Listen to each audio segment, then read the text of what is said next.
Playhouse.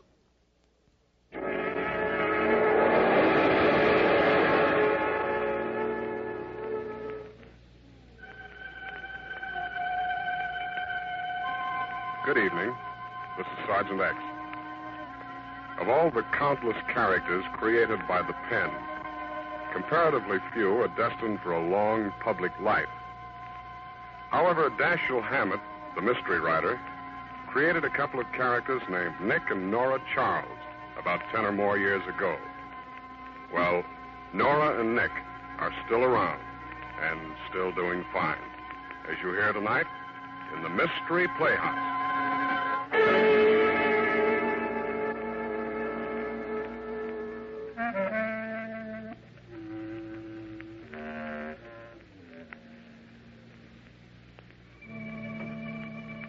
Yes, tonight the Mystery Playhouse is host to Nick and Nora Charles as they appear in another episode from The Adventures of the Thin Man. Well, to begin with, our mystery in the lighter vein is chock full of surprising and unusual occurrences. Take, for instance, the fact that it's 9 o'clock in the morning when our story opens, and Nick Charles, who usually can't be pried from the arms of Morpheus before noon except in case of fire or disorder, is not only up, but fully dressed. And it's in this extremely unlikely situation that he's found by his good friend Ebenezer Williams, sheriff of Crabtree County. Eb is very surprised indeed. In fact, you might say he's amazed. Well, all dressed. My Godfrey. You sure you're all right, Nick? Oh, come in, Eb. I've been going crazy. I've been up all night. What's wrong? Nora's gone. She left the house yesterday afternoon. I haven't heard a word from her since. Oh, so she finally come to her senses. Did she find another fella? Eb, this is serious. I called the police, the newspapers. There's not a trace of her. This never happened before. Oh, take it easy, Nick. Eb, I've never felt so miserable. Well, look at me. No dinner, no sleep, no Nora. Maybe that'll learn you to be nice to your next wife. I don't want a next wife. I want the one I got. You can't get that model anymore. What am I saying? Eb, you really think she left me? Maybe. Oh, maybe that's the police. Maybe they found the body. Maybe. Shall I answer it? No, I'll face it. I have it coming to me. Hello? Hello. Tell Nora that Wolfie is calling. Who are you? Wolfie, you dope. Well, I'm Nora's husband. Don't worry. You won't be for long. Oh, how do you know? Because I'm the guy she's gonna marry. Who says so? She does. She proposed to me last night. Hey, what is this, a gag? What did you do to my wife? My dear fellow. Hey, come on, you punk, talk. I refuse to listen to such language over a telephone. Oh. Hello? Hello? Who was that? Some idiot Nora promised to marry last night. That ain't possible. She can't be married to two idiots at the same time. The guy screamed just before he hung up. Eb, what could have happened to Nora? Hello? Hello? This is Leo. Hello, Leo. What do you want? $200, of course. What for? The mirror, naturally. It's cheap. But that's Leo for you. Always a sucker for a beautiful dame. Listen, I don't know anything about this. Well, didn't your wife tell you about me? No. Oh, that's deceptive. Where'd you last see my wife? In Leo's. The gathering place of convivial spirits. She left after she broke the mirror behind my bar. Why? My wife didn't get home. I've been looking everywhere for her. Andre knows, Bud. You shouldn't let a dame like that go around loose. That's just it. Was she loose? Well, I'd say she was tight. That's impossible. Nora never gets tight. Does she throw horseshoes at mirrors in her natural state? Where did she get a horseshoe? From a horse, naturally. Who was my wife with? One was a female lady of interesting design. The other was a male gentleman of designing interest. What are you talking about? The guy I know. His name is Bill Martin, a no good. The dame I didn't know. Listen, I'll be down to your place. Where is it? On 6th Avenue, in the village. You know what I'd do if I had a wife like yours, Bud? Oh, what? I'd lock her and me in a golden cage and throw away the key. Bye. Goodbye, Leo. Oh, Eb, this is the zaniest thing that ever happened. Nicky, Nora. Oh, and Evelyn. How are you, F.D. Webby? Fine, Norrie. And how are you? Or is it a military secret? I'm feeling deliriously hilarious. Have you ever walked on bubbles? No, dear. It requires the greatest delicacy, and it's hard to keep your balance. Kiss me, darling. Nora, what have you been drinking? I didn't touch the drop. All I had was one teeny-weeny cup of tea.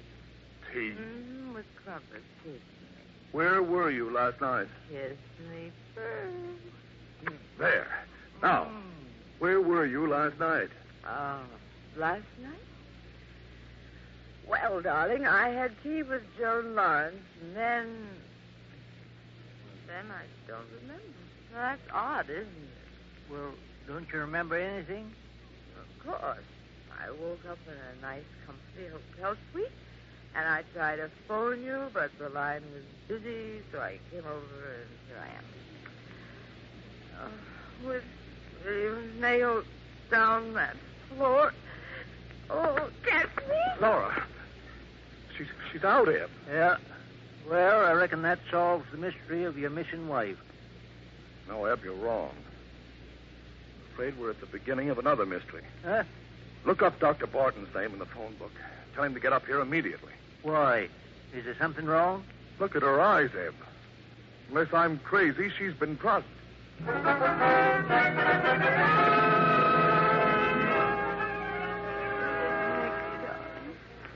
Am I dying? No, dear. The doctor said you'll be okay. The doctor? Yes, Sir Norrie. You've been drugged. Oh, why should anyone want to do a thing like that to little me? That's what I want to find out. What happened after you had tea with Joan Lawrence? I don't know. In your bag, we found a key to a suite in the Wilson Hotel. You remember registering there? No, but I woke up there. Where'd you go between the time you had tea with Joan and the time you woke up? I've no idea. Do you remember going to a joint called Leo's, the gathering place of convivial spirits? Sounds delightful. Was I there? I reckon so. You broke the mirror behind his bar with a horseshoe. Now, what made you do a thing like that? Well, I can't imagine it. But I do remember one thing. There was the nicest man with me and Joan. Wolfie? No, I don't remember anyone named Wolfie. Well, you should, dear. You asked him to marry you. You know, I must have had a wonderful time. Tell me more.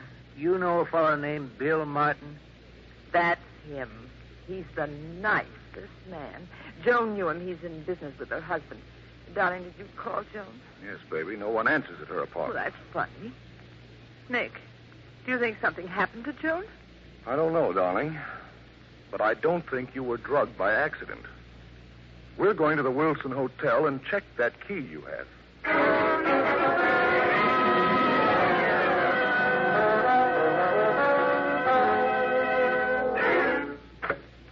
Come in, Nora. Eb? Yeah. Was this the suite you woke up in? Mm-hmm. I remember. It looked a mess. Looks like a hurricane struck it. Isn't it a shame, dear? What? I evidently had the time of my life last night, and I didn't even know it. Hey, Mr. Russell left his bag here. Eb, will you help me open it? Okay, baby dokey. Say, that's sure an oversized suitcase. Looks more like a little trunk. Now she's open it. Nick! Don't be frightened, baby. He can't hurt you. He's dead. That's Bill Martin. He was the nicest man. The one that told you about. The woman's compact in his pocket. That's my compact. Wonder how he got it. Nora, did you kill him? Me? Kill him? Yes, darling. Now, don't be afraid to tell me the truth. But I don't remember. Now, just try to think. Did you stick a knife in his back because he got fresh? Well, I don't know. You sure he was killed with a knife, Nick? Well, yeah, you can see the wound in his back.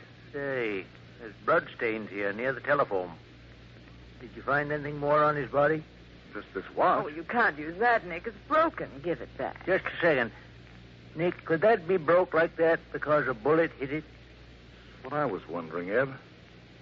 The hand stopped at 5:30. No bullet holes in this guy. Nora, you keep this watch. What's the name of the restaurant where you had tea with Joan Lawrence? The Bixley on Lower Fifth Avenue. It's near Joan's apartment. I'm going down there. Do you think poor Joan is dead, too? Maybe, baby. I want you and Eb to take a careful look around here and then go to Joan's apartment. Eb, use this collection of skeleton keys to get in. So long, darling. Take good care of her, Eb. All right. Eb, you don't think I killed him, do you? I don't know, Norrie. Say, will you take a look in them closets? I'm going over that other room. Careful. All right, Eb. Oh, what a lovely clock. Oh, my neck. Let go. Let go. Find anything in that closet, Norrie? Norrie? Don't you hear me? Norrie, I just looked. Look. Norrie.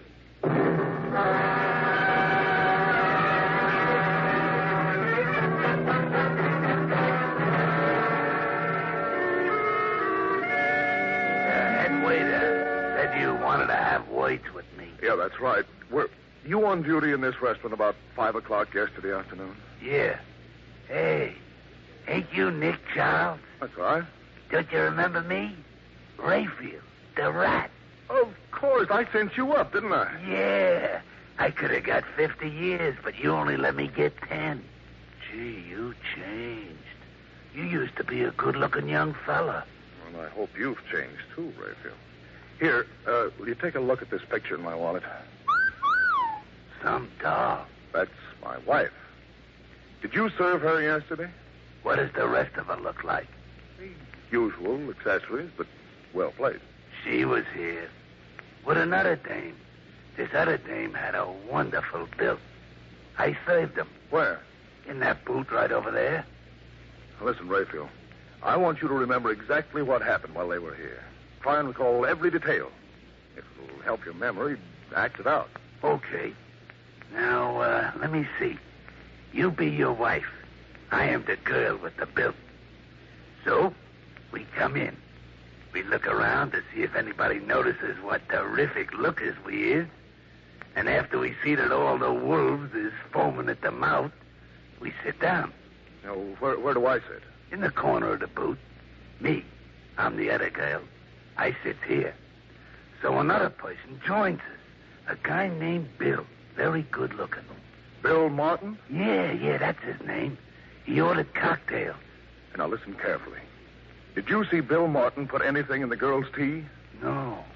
But an hour later, they was all still here. Bill had lots of drinks.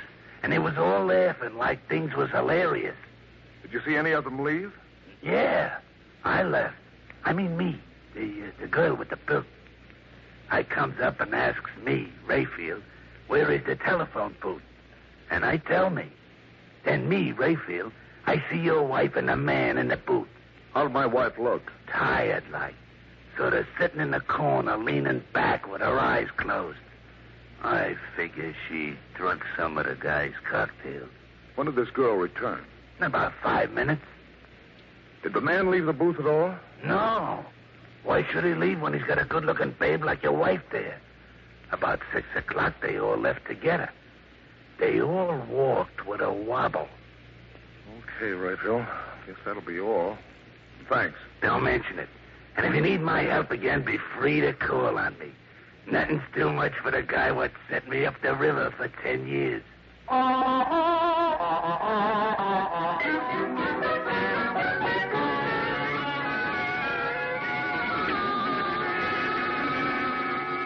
Of course I will accept your check for $200, Mr. Charles. That's Leo for you. He'll take a check from anybody. Do you mind if I ask you a few questions, Leo? Not at all. I personally am a convivial spirit, and I like conversation. At what time did my wife break that mirror? At precisely 2 a.m. What makes you so sure? I was waiting to hear the war news. You know, they have it on the radio every hour. Bill Martin and this girl were with my wife all the time? Yeah. Why did you say Bill Martin was a no-good? Did you ever hear of Pedro Gonzalez?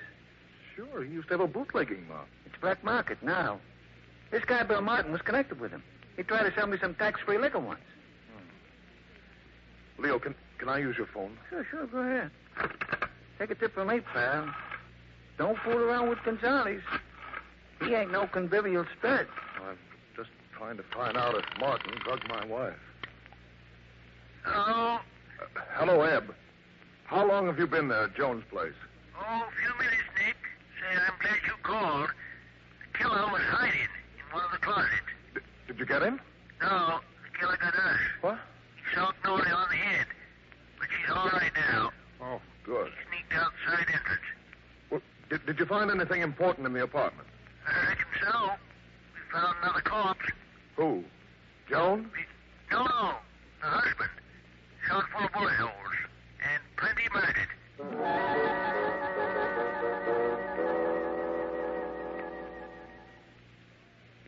Yeah. All right, I got you, Nick. All right, Nick, I'll do like you say. All right. Did Nick find the killer, Eb? No, but he was telling me about the information he dug up. What are you doing there, Eb? Just looking at this corpse's pocket, Norrie. There's a bullet hole into it. I didn't notice that before. Is it important? Maybe. Now, that's the vest pocket, where a fellow usually carries a watch. You know, I think this fellow was not only killed, he was robbed by Godfrey. Eb, did you notice that banjo clock on the wall? Well, what about it? It stopped at 2. And the reason it stopped is because there are a couple of bullet holes in it. Look. Oh, Joan, darling. Hello, Nora. Oh, I've got the most awful headache. Gilbert, what Now, happened? don't try to put yourself together. Your husband's been murdered. We found him here like that. Now, dear. Oh, Nora, this is awful. There, now. Nick and our friend Ed Williams is working on this case. Now, if you can keep a grip on yourself, you can help us. Well, I'll be all right, Nora. I was afraid something like this was going to happen. That's why I wanted to talk to you yesterday. My husband and Bill Martin, they were in trouble with Pedro Gonzalez. He's a gangster, you know. Yeah, Nick told me all about that. Miss Lawrence, where was you last night? Well, I'm not really sure. It's all very hazy. I woke up only a few minutes ago at the Royal Crest Hotel. Did anything happen to Bill Martin? He's been murdered, too. Oh, no. Norrie was drugged. Well, then I must have been drugged, too. Well, of course, I see it all now. They drugged us so I wouldn't go home and find them killing Gilbert. And Bill Martin must have known about it. He was very close to them, so they killed him to keep him quiet. Was your husband alive at 2 yesterday afternoon? Well, yes, I had lunch with him. Joan, why'd you murder your husband? What are you talking about? You, Joan. You murdered both of them. No, he's crazy, isn't he? Eb, how could she have done it? It's impossible. No. She drugged you at about 5:15 yesterday afternoon, then left, saying she had to make a phone call. But instead, she come up here and killed her husband. She turned the clock back to 2, put a few bullets into it, come back to the restaurant where you were sitting with Bill Martin. In your condition, Norrie, you didn't even know she'd been gone. I don't remember everything, but I do know Joan was with me last night. Sure. She was using you as an alibi. At 2 a.m., the time she wanted the police to believe the murder was committed, she and Bill Martin put you up to throwing that horseshoe into the mirror in back of Leo's bar. But why'd she want me to do a thing like that, Eb? To strengthen the alibi. Ain't that right, Joan? He's out of his head. Am I? You give Norrie an extra dose of the drug. Put her to bed in the Wilson Hotel. Now, up to this point, Bill Martin was helping you. Your problem now was to get rid of Martin. I suppose I killed him, too. You told him to call Nick's place, act like a goon, and use the name Wolfie. The object was to see if Norrie was home yet. Well, soon as he finished phoning, you drove a knife into his back. Nick even heard his scream. Listen, if I'm such a clever killer, why'd they ever pick on Nora to have tea with me? Because you knew after your husband was found dead that Norrie would get Nick interested in the case. It'd be simple to hint that Bill Martin got some hoodlum to do it. Martin would appear especially guilty since he was dead also. All right. Get him up, both of you. I'm getting out of here. If any of you try to follow me, you'll be killed. Goodbye. Hello. Nicky! Oh, I just clipped her lightly on the chin, darling. Guess what? Eb solved the whole thing. She's the killer. Well, of course, baby. I knew it all along. Now, how did you figure it out? Darling, you know I never discuss such things outside our bedroom. Wait till tonight. Why can't you ever tell me how brilliant you are in broad daylight?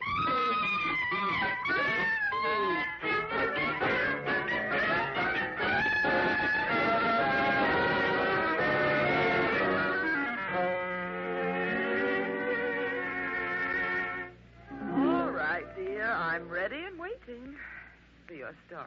Well, it was simplicity itself, baby. I knew that whoever drugged you probably committed the murder. There were only two suspects, Martin and Joan. And since Martin was dead, it had to be Joan. Right. I was afraid for a while that Joan was dead, too. I'd have to investigate Gonzalez. Joan confessed that she did it for her husband's insurance. Martin was in love with her, and so was a willing accomplice. Did you miss me last night, dear? Well, not at all. You big liar. Eb told me what you said. I ought to stay away more often. It'll make you appreciate me. Better not try it, or I'll stay away nights, too. What about me did you miss most of all, Mickey? The way you say good night. Oh. Well, then. Good night, Mickey, darling.